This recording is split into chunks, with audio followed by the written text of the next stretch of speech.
Oke, halo semuanya. Jadi kita mulai hari ini dengan kegiatan kita. Ya, kalau kita lihat, kita akan bahas tentang eh, sebenarnya tentang akuntansi kita, yang sebenarnya kita sudah melewati nih akun-akun sebenarnya akun-akun yang kita analisis. Ya, dimulai dari akun-akun. Sebenarnya nanti lanjutannya dari satu, nanti kedua, ketiga, keempat. Akun-akun, kita sudah belajar semua sebenarnya. Ya, contohnya akun yang kita pelajari ada 5, ada aset, ada utang, ada modal, ada pendapatan, ada beban. Semuanya sudah kita pelajari ya. Semuanya sudah kita pelajari, semuanya kita bisa udah tambahin di mana, posisi debit mana, posisi kredit mana, ya.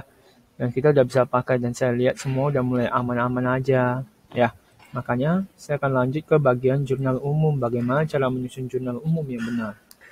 Ya, kalau Anda perlu tahu, jurnal umum kita itu adalah salah satu model pencatatan yang telah ditetapkan oleh kalau kita sebutnya itu adalah Persatuan Akuntansi ya. Ada PSAK-nya, ada peraturannya. Peraturan yang standar pada akuntansi. Nah, selalu dimulai dengan namanya kepala judul. Kepala judul itu adalah mengandung 3 komponen. Nama perusahaan, jenis akuntansi yang disusun. Jenis akuntansi adalah jenis yang kita lakukan. Contohnya, kalau kita lihat di sini, nama perusahaannya misalnya PT ABC. Jenis yang kita lakukan ada jurnal umum. Kok bisa Bapak bilang begitu? Ya, karena ada jenis, ada beberapa jenis. Ada buku besar, ada neraca saldo, dan nanti lanjutannya Anda bisa pelajari selanjutnya. Ya, nah sebenarnya jurnal umum itu mengandung 3 item. Satu, yang pertama itu dari nama perusahaan, jenis akuntansi, sama periode. Periode itu adalah kita catat periode bulan berapa, misal bulan Oktober tahun berapa, ya. Nah, dan jurnal umum itu dibagi di atas 1 kolom, 2 kolom, 3 kolom, 4 kolom, dan 5 kolom. Ada 5 kolom. Ya, akun 6 ini di sini ini ada cuma keterangannya, tapi nomor kolomnya cuma ada 5. Ya, tanggal isilah sesuai dengan tanggal Anda atau tanggal yang Anda record atau yang Anda lihat di soal, dan wajib berurutan. Jurnal sesuai posisi akun dan ingat posisi debit dan kredit. Nah, yang perlu saya jelaskan hari ini adalah posisi debitnya itu harus mencondong ke dalam, kreditnya keluar. Sesuaikan dengan nomor akun yang Anda sesuaikan pemberitahuan dari soal. Itu belum Anda pelajari nanti. Nomor akun belum Anda pelajari. Masukkan nominal apabila akun di debit, maka nominal berada di posisi keempat. Kalau debit berarti masukkan ke posisi sebelah debit. Kalau posisinya kredit, masukkan ke posisi kelima. Maksudnya seperti apa, Pak? Mari kita lihat. Ya, kita lihat ya.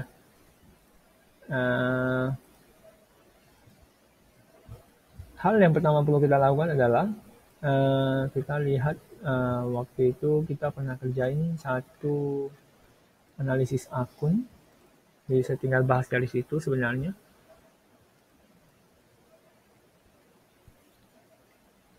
Nah, cuman bedanya sekarang kita udah pakai nominal. Itu kenapa minggu lalu saya suruh Anda mengerjakan soal dengan tanggal gitu loh ya. Nah, mari kita gunakan soal yang ini gitu loh ya.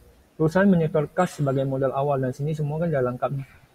Jadi saya mau buatin, anggap ini adalah buku besar. Anggap ini adalah buku besar.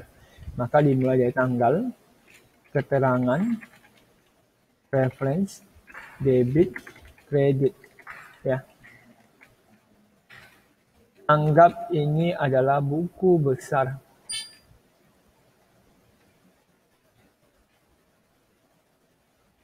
Ya, ini kredit.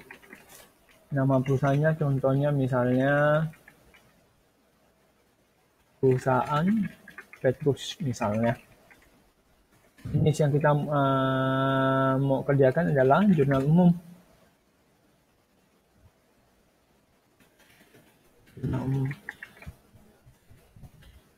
Kita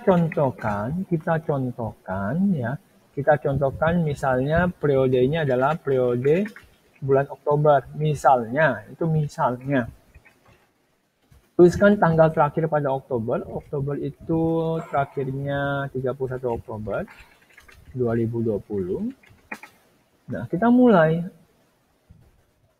Ya, kebetulan di sini sudah ada nih. Perusahaan menyetor kas sebesar 10 juta. Jangan heran, Pak, kenapa Bapak di sini buat 2 akun? Karena kalau saya pakai apa? Kalau saya pakai namanya Excel, kan Excel nggak bisa posisi kiri dan kanannya debit kredit yang seperti sesuai yang saya mau ya, ada debit sama kreditnya ya. Kalau kreditnya agak condong keluar ya. Nah, makanya saya harus memastikan posisinya seperti ini. Tapi kalian kerjakannya di mana? Tenang, kalian kerjakannya di buku besar. Wajib rapi dan tidak boleh ada coretan. Wajib rapi dan tidak boleh ada coretan. Itu yang ada kita pelajari di akuntansi. Ya, wajib rapi dan tidak boleh ada coretan. Nah, sekarang tunggu saya rapikan dulu supaya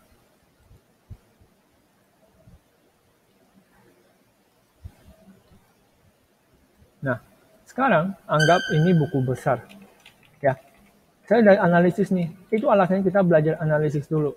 Di sini udah jelas, tanggal 1 perusahaan menyetor kas sebagai modal awal. Tanggal 1 perusahaan menyetor kas sebagai modal awal. Di sini di debitnya ada kas. Ya. Di kreditnya ada modal. Kalau debit dia agak mencondong, ya. Tak harus pas-pas selesai dari kas kah? Tidak kok. Yang penting rapi. Kalau debit semua satu garis, one line. Kalau kredit semua satu garis. Tapi jangan dikasih gambar garisnya, ini jelek. Oke. Nominalnya berapa di sini? Debitnya 10 juta. Kasnya 10 juta. Nah, kalian perlu tahu bahwa sebenarnya akuntansi itu punya sifat yang unik. Dia, kalau misalnya tanggal 1 ya. Ini tanggal 1 ya. Kalau nominalnya itu 10 juta di debit, maka di kreditnya juga wajib seimbang 10 juta.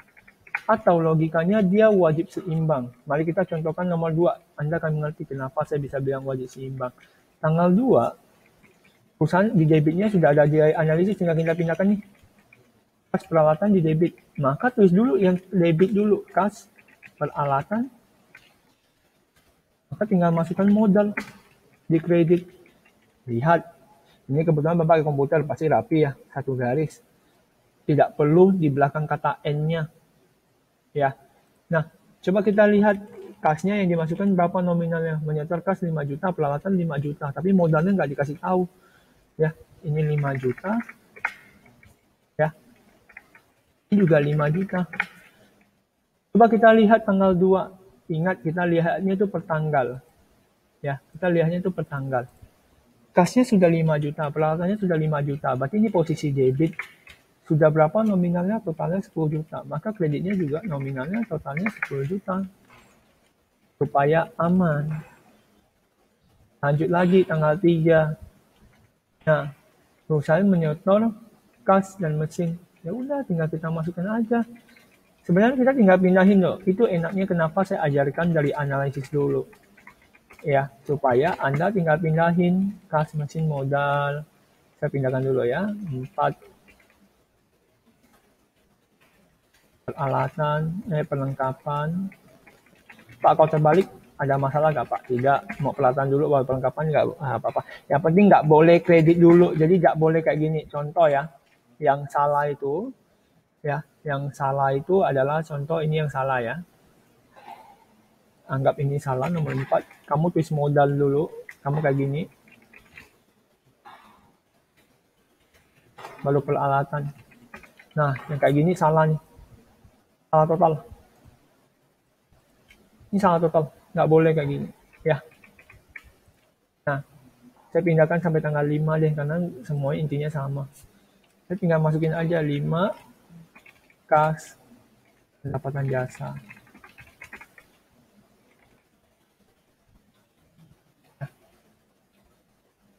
Nah, tinggal saya masukin aja sebenarnya nominalnya. Kasnya 5 juta, mesinnya 2 juta. Masukkan 5 juta, 2 juta. Ya, bantu Bapak. Di sini kan ada 5 sama 2 juta, maka di sini wajib berapa? 7 juta supaya imbang. Perlengkapan dan peralatan. Ini yang Bapak maksud tadi, nomor 4. Kalau debit, yang masukkan nominal di debit. Kalau di kredit, yang masukkan nominal di kredit. Kita perlengkapan 5 juta dan 2 juta. Ya udah, 5 juta. 2 juta. 7 juta supaya seimbang. Nomor 5, kita memasukkan nilai kas sebesar 1 juta. Ya udah, 1 juta. Pak, pendapatannya kami nggak tahu ya, kami wajib seimbang. Oke, Bapak kasih warna dulu supaya nampak lebih jelas. Ya. Pak, bagaimana kami tahu kalau kami benar itu atau salah, Pak, sebenarnya? Nah, cara untuk mengetahui kalian benar atau salah, itu akan terlihat dari kolom terakhir nanti. Ya, nah, sekarang kita buat kolom terakhirnya. Jadi kolom terakhirnya memang tidak digaris. Ya, kalau Anda lihat, di sini harus ditulis total. Kita tambahkan semuanya, 10 juta, tambah 5 juta, ada 20 juta, ya, 10, tambah 5, tambah 5, tambah 5, tambah 2, tambah 5, tambah 2, tambah 1. Tambah bantu, 10, 20, 34, 35. Selesai. Pakai kalkulator juga boleh, bebas. Ini juga 10, 20, 27, 34, 35. Kalau seimbang berarti dia benar. Kalau Anda tidak seimbang berarti Anda salah. Pak, kenapa nomor reference belum diisi? Biarin dulu, kita belum belajar nomor reference. Pak, apakah di buku besar saya perlu kasih warna juga seperti punya Bapak? Tidak. Atau contoh yang lebih gampang saya kasih lihat adalah seperti ini. Ini punya kakak kelas Anda, saya besarkan. Dia debit, kredit, dan wajib rapi. Ini fotonya agak miring, maka nampak garisnya agak miring, tapi punya dia rapi banget. Ya. Jadi seperti itu. Nomor referensinya nanti Anda bakal tahu kenapa ada nomor reference. Nomor reference itu nomor akunnya. Ya, jadi seperti itu. Nah, sekian untuk video hari ini. Selamat menonton supaya Anda semoga Anda dapat mengetahuinya dengan